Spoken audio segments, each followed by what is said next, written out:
Nice to hear Scott Petty again. So, kind of miss seeing Scott. Scott, of course, is at Simmons Bank now, and very loyal and true, as would be the case, to his friends over at Stillwater Medical Center also.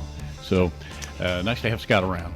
Absolutely. Scott played a tremendous role over the last year and a half as part of the Medical Center Foundation with helping with COVID response, and was kind of the liaison between the city and the city and the hospital, and just in terms of keeping us updated on how everything was going over there. So we really appreciate the work that Scott did while he was at Stillwater Medical.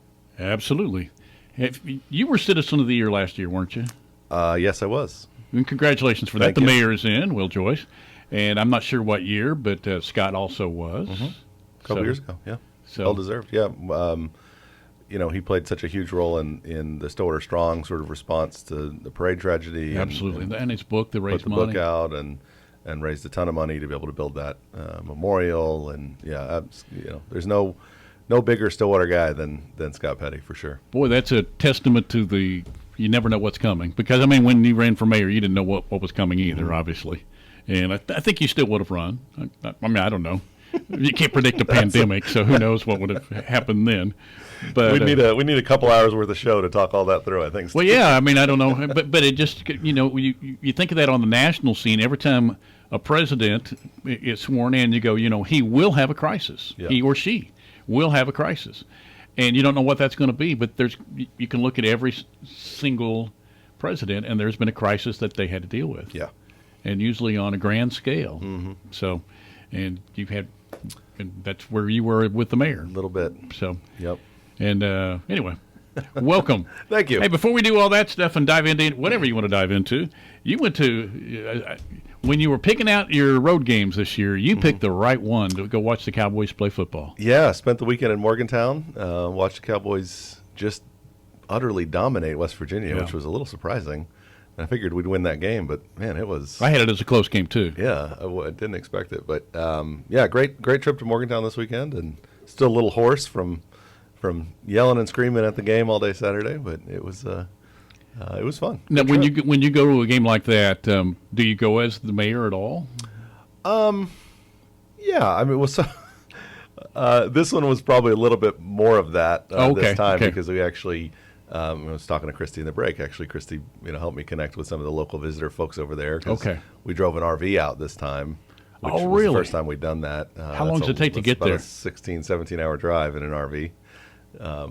For some reason, I'm picturing you as Chevy Chase all of a sudden. It was very much one of those buddy road movies. Took some friends from here in town, and I drove out there. When did you leave then? We left Thursday night. Oh, Thursday well, afternoon. you had a tight. Yeah. And actually stopped in Louisville for a few hours on Friday. Got a little sleep. Went and had lunch. Actually went over to Churchill Downs and watched a race just for. Oh, did you? Yeah, just a couple of races on Friday afternoon. I've been there. There were no races going on at the time. I took a tour. Yeah. You pay, and I'd advise that if you love, no matter what. I think it was $25 or $18 or something for the tour. Go on a race day because we went. Friday racing started at 2:00. It was $7 to get in the gate. Yeah. And we literally walked in and sat on the very front row at the finish line and watched two thoroughbred awesome is that? races. Sitting right on the finish line at Churchill Downs. So it was It's a beautiful place, fun. isn't it? It was great, yeah. And man, that facility is amazing. It's huge. Yeah. I guess we heard more than 100,000 people there for the Kentucky Derby. And when it gets on I used to think that would be on my bucket list, but now with the crowd and on the infield and everything, I think it'd be. I'm not sure how much fun it would be.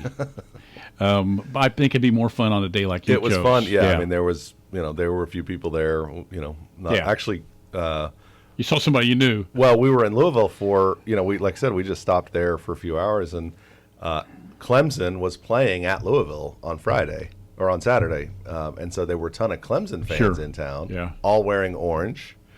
And we all were walking around in orange, and we kept getting "Go Tigers!" and people kept, and we had to explain to a couple folks, well, actually, no, we're wearing orange for Oklahoma State. We're on our way to West Virginia. Well, you can tie this in two different ways. With Terry Don Phillips went on to be athletic director there, and Scott Petty's daughter went to school there. Oh, really? Tie it back to Scott There you again. go. So This is I think just a Scott Petty themed show here. Yeah, I think there is a connection between Well, they were great. We talked to a bunch of Clemson fans and talked about wearing orange and how you can always tell your own, you're out on road games, road trips, and everybody's wearing their color. Everybody's wearing. When you saw that orange, did you wonder at first and go? Well, yeah, we kind of did. We're like, what is going on? And then we ran into a couple. And we're like, oh, we know Clemson, Louisville is tomorrow. So, So then we Friday afternoon took off from Louisville, got to Morgantown Friday night, and and I asked Will before we went on, is it a bigger town than Stillwater? And the answer is it's not. The town of Morgantown is only about 30,000, but it's in a bigger sort of metro area. Not far from 140 or 150,000 within the metro of Morgantown. It's kind of the biggest city in the northern part of West Virginia. Okay, so it is spread out to where they just all bump into one another. Yeah, there's a lot. It's much more that East Coast kind of feel where there's a lot of small towns that are kind of right up against each other. I was comparing it more, which is probably not fair, to, believe it or not, Joplin. Joplin has itself 50,000, but when the tornado hit, they kept talking about how many people worked in the city of Joplin, and it's a couple 100,000. But there's a bunch of towns around. I was going to say cities that all have 10 to 15,000 people, or 25,000, and then it adds up, and it's about 250,000 people. Yeah. I could think Morgantown's kind of like that. It's only, I don't know how. We left out Sunday morning about 3:30, so.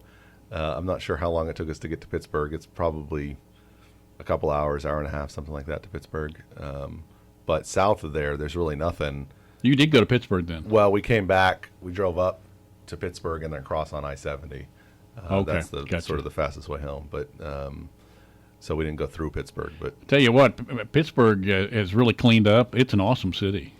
Because, it's a city of bridges, and they talk about what it used to be, but they've really cleaned it up, and it's now a tech town. I mean, they're trying to be the Seattle of that part of the country, and it's a lot more affordable than Seattle. And so Pittsburgh's a neat town. It's a beautiful part of the country. It is. That sort of southwestern Pennsylvania, West Virginia, crossing over from Ohio kind of into that area, or from, northern Kentucky's the same way, but it's gorgeous. Should have gone down. I was in Pittsburgh 2 years ago, I guess, in 2019, and I really liked it. I'll go back. Yeah. But I didn't realize, you don't think about it, but you mentioned the mountains, that it's on a mountain. I mean, there are hills all over Pittsburgh. Gosh. You don't think about it. It is. We didn't spend the time in Pittsburgh this time, but Morgantown, West Virginia has got some hills.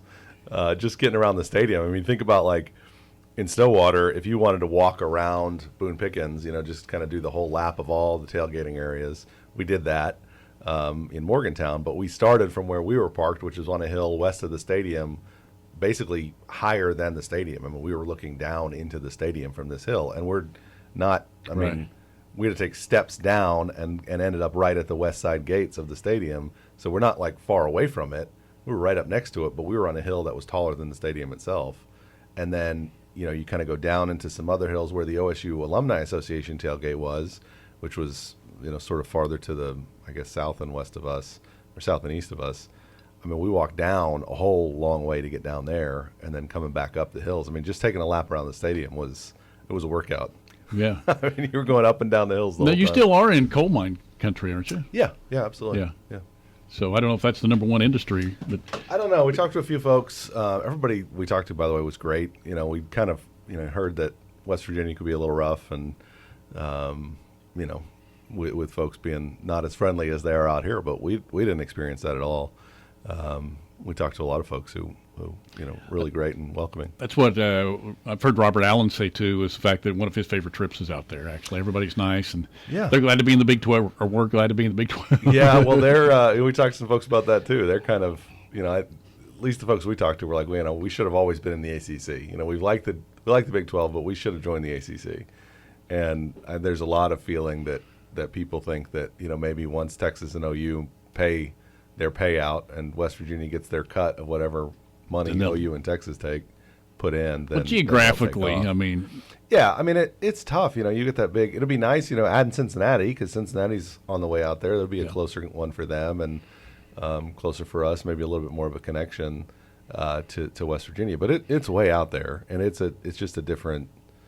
Their big rivals are Pitt and Miami from back in the day, and we're talking to them about the games they care about. They care about those. They still care about those games. Well, if Pitt's really, it's almost as close as Norman is to us. Yeah, it is. Yeah, it is. So I never really thought about that.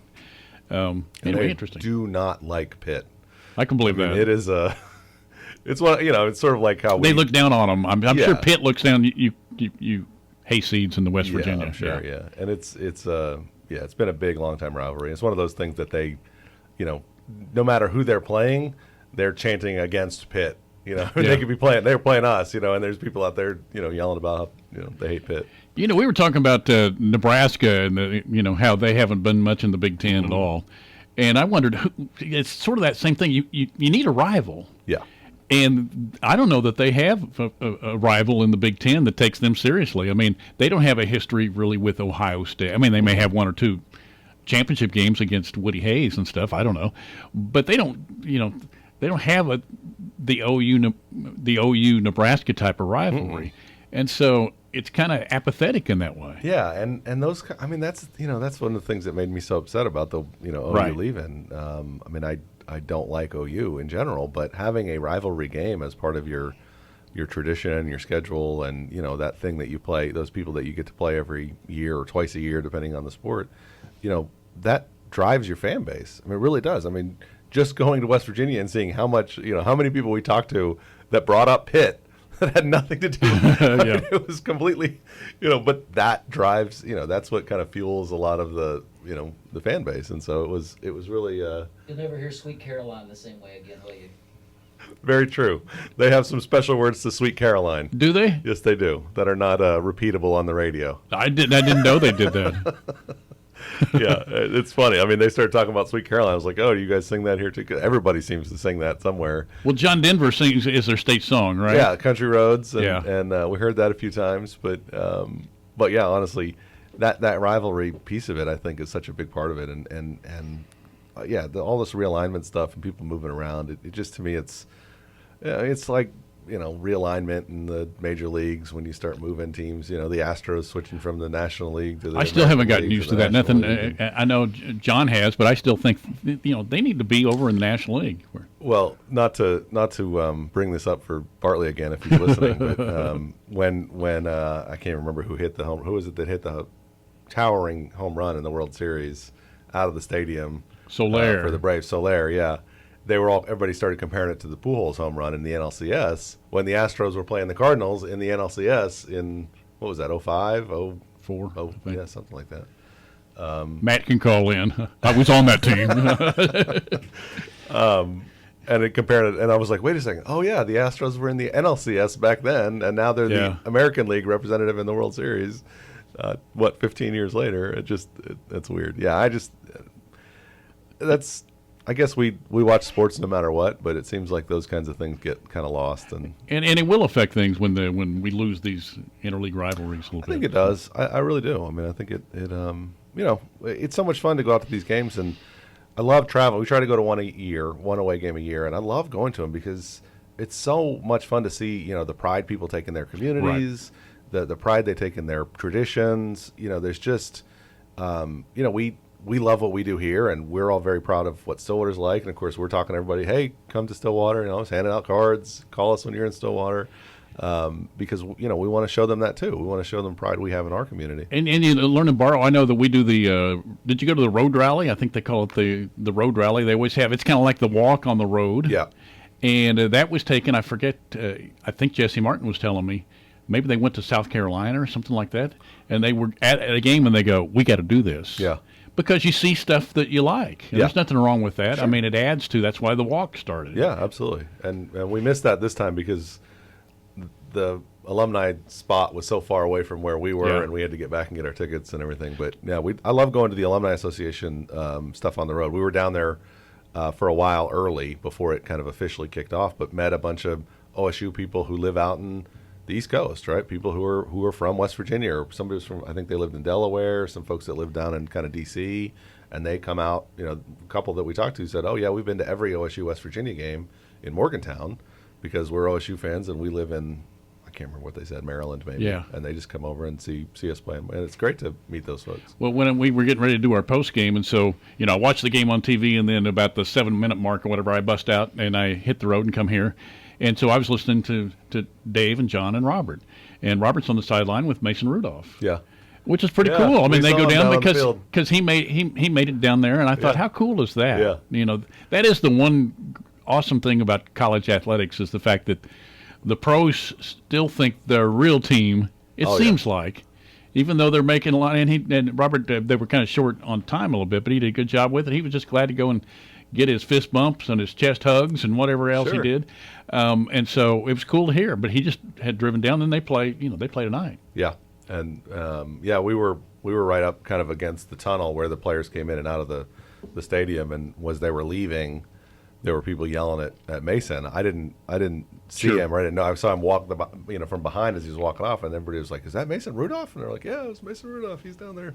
Well, I'm sure he appreciated the attention, because I know when people have gone to Major League Baseball games somewhere else, it's like, no, go down and yell at him. Yeah. Whether it's Tyler Lyons or whoever it was, he might even come over and talk to you if you have your orange and you're there, because that's a connection that doesn't go away for some reason. Absolutely. So, well, I saw Robert down there too, and if you talk to Robert later, ask him if he heard the guys yelling. We were cheering for Robert Allen as he walked by on the tunnel coming in and out of the. Oh, really? He was walking. Also, in that and was the walking out. mayor cheering you. We were yelling at him specifically, telling him, Very good. I'll let him know who it was. So, we get a break in here. We got a sports profile coming up here, and it'll talk a little bit about OSU athletics, about the Cowboy win, and then we're back after this with the mayor.